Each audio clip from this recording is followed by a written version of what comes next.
Ayun mga idol oh, ayun oh. Ayan, kaway mo na kaway. Ayun. Hello. Ayan mga idol oh. Ayun, mga nang araw yung lahat mga idol. Kamusta kayo? Na-miss nyo ba si Diwata ng Romblon? So ayun mga idol, may nagsabi sa akin na nandito daw si Diwata ng Romblon dito sa Sitio Kabaliwan kasi pista daw dito. Nag-aayos siya ng stage mga idol. Siya po nagde-decorate ng mga design para sa palabas mamayang gabi. So kung napapansin nyo mga idol, ayan oh, marami po akong tinapay na dala ngayon. Nagde-deliver po ako ngayon nandito sa bundok. So ngayon, tara mga idol, dadaanan natin si Diwata ng Romblon. Tara, let's go. Titingnan natin kung anong ginagawa niya mga idol. Tara, go!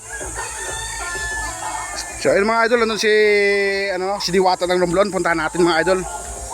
So dadaan tayo dito. Nandun siya sa taas. Tara.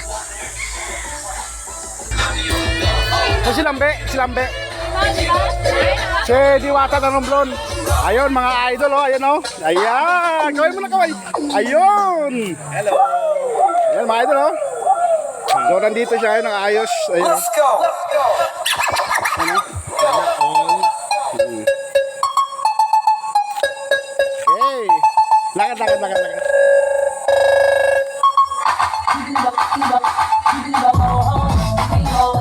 Alright.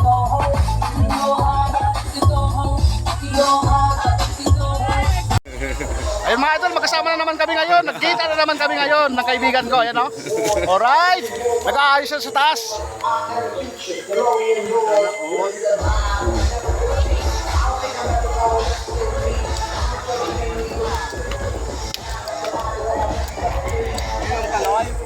So ayun mga idol, nandito siya sa Barangay Kabaliwan. Ayun na.